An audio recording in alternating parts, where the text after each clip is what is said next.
안녕하십니까, 박병욱입니다. 오늘 4월 9일이네요.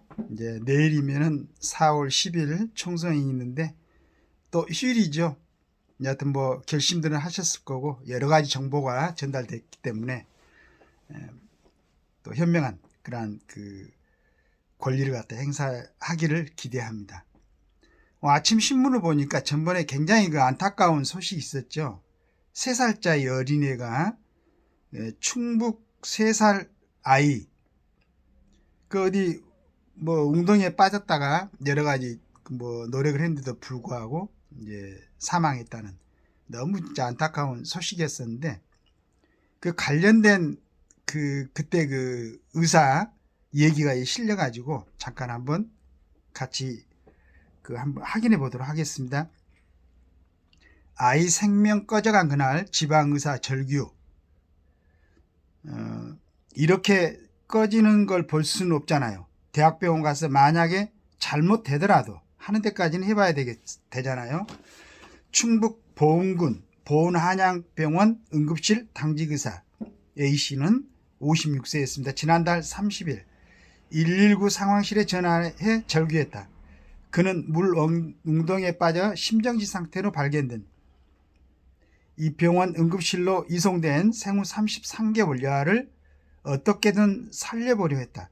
호흡도 맥박도 없는 상태에서 A씨 등 의료진의 심폐소생술로 40분 만에 다시 아이 맥박이 돌아왔다. 파리 소방당국 등을 통해 본지가 입수한 사고 당시 119 신고 녹취록에는 그 직후 약 2시간 동안 당직의사 A씨가 아이를 살리기 위해 더 큰 병원으로 보내려고 필사적으로 노력하는 모습이 그대로 담겼다. 아이 맥박이 돌아온 30일 오후 6시 15분 A씨는 119 상황실에 전화했다. 6분 12초간 아이 상태 등을 설명하면서 살려야 하니 좀 도와달라고 호소했다. 그는 30분 CPR 후 20분 컴프레션 가슴 압박으로 자발 호흡도 돌아왔어야 라며 충북 지역 대학병원 경기 남부까지 알아보는 중인데 다들 소아 중환자 받을 데가 없다고 하니 저희 좀 도와주세요 라고 했다. 이어 누군가는 받아야 되잖아요. 응급처치는 저희가 할 수 있는 한 했고 거리가 멀어도 다음 처치가 가능한 것으로 가야 하는데 지금 중환자실에 자리가 없다면서 안 받아요 라고 했다. 의료진과 119 상황실 아이를 옮기려 충청 경기 지역 대학병원 11곳의 문을 두드렸다. 하지만 소아중환자를 받을 여력이 안 된다는 이유로 전원이 불발된 뒤 아이는 숨을 거뒀다. 의료계에서는 다른 큰 병원으로 옮겼어도 아이 목숨을 구하긴 어려웠을 거라고 말한다. 당직 A씨는 병원을 통해 인터뷰는 사양하겠다는 뜻을 받겠다. 하지만 거리가 멀어서 의료진과 소아중환자실 병상이 부족하다는 이유로 전원 시도조차 할 수 없었던 상황 자체가 지역 소아 의료의 열악한 현실을 보여주는 것이란 지적이 나왔다. 이런 내용입니다. 지금 이제 윤석열 대통령이 의대 증원 2,000명을 갖다가 어떻게 하든지 실은 2,000명이 아니고 더 이상의 할 수 있다면 대학에서 학생들을 가르칠 수 있는 시설만 있다면 지금 3,000명이고 4,000명 해야 될 것 같아요. 충북이면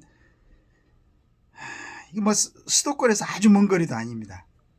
충분히 이 의사 말대로 혹시 전원해 가지고 사망할 수도 있겠지만 그래도 시도는 해봐야 되지 않겠는가. 그리고 어떻게 대학병원이 이 소아 응급실을 갖다가 준비가 안 된 상태가 돼 있는가. 이게 말도 안 되는 거잖아요. 의사들이 부족하다는 얘기죠. 공부 잘하는 의사들은 서울 강남 같은데 차 타고 다녀보면 성형외과가 얼마나 많은지 언제 한번 뭐 볼일 있어가지고 강남 갔다가 버스로 오는 도중에 보니까 너무 많은 한 곳에 이렇게 집중이 돼 있던데 보니까 강남을 역을 중심으로 이런 걸 갖다가 개선하기 위해서 지금 의대 증원을 늘리려고 하고 있는데 이런 얘기 있고 그 다음에 제가 이제 존경하는 이길력 가천대 총장 이분의 얘기도 잠깐 실련도 언급을 해보도록 하겠습니다. 정부의 의대 증원에 반발한 전국 의대생들의 수업 거부가 길어지는 가운데 이길려 지금 92살 되셨네요. 가천대 총장이 학생들에게 강의실 복구를 촉구하는 편지를 썼다. 그는 8일 가천대 홈페이지에 올린 편지에서 6.25 전쟁 당시 포탄이 날아드는 교실에서도 또 코로나 상황에서도 우리는 책을 놓지 않았다.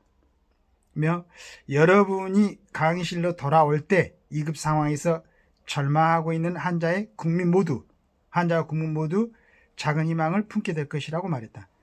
산부인과 의사 출신으로 가천대와 가천대 길병원 설립자인 이 총장은 의료계와 교육계의 대표 원료다. 그가 의료 대란 이후 입장을 밝히기는 이번이 처음이다.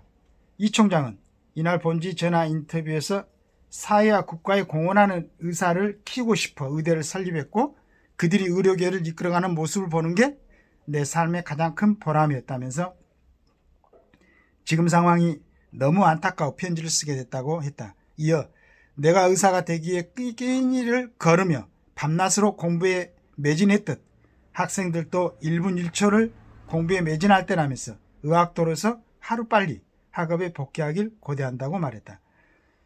1932년 일제강점기에 태어난 이 총장은 학생들에게 6.25 전쟁 속에서도 치열하게 의대 공부를 한 경험을 들려줬다. 그는 피란지 부산 전시연합대학의 전국 의대생들이 모여 열악한 환경에서 공부했다면서 같이 공부하던 남학생들은 학도병으로 나가 대부분 돌아오지 못했다. 나는 그들에게 빛이 있고 그들 목까지 닿아야 한다고 생각했다고 밝혔다. 자, 이런 분들도 계십니다. 이런 분들이 있어갖고 우리나라에 또 지켜오고 지탱해온 그렇습니다. 그래서 의대생들 항상 제가 얘기하지만은 정말로 중요한 일 아닙니까? 그리고 여러분들이 자라나면서도 주변에 많은 참 기대를 갖고 또 관심을 갖고 좋은 대학에서 좋은 공부를 하고 앞으로도 또 이제 주변에나 대한민국을 위해서도 크게 공헌할 수 있는 그런 귀중한 소명을 갖고 여러분들은 지금 대학 공부를 하고 있는데 빨리 돌아와가지고 이 불안해하는 국민들, 방금 내가 읽었던 이 3살짜리 어린아이를 위해서도 정말로 그 소명의식을 갖고 공부를 좀 할 수 있는 그런 자세를 견지해 주시면은 얼마나 좋겠습니까? 그런데 요즘 보니까 뭐 의협 뭐 회장인가? 그 다음에 뭐 전용이 뭐 비대위원장인가? 자, 이제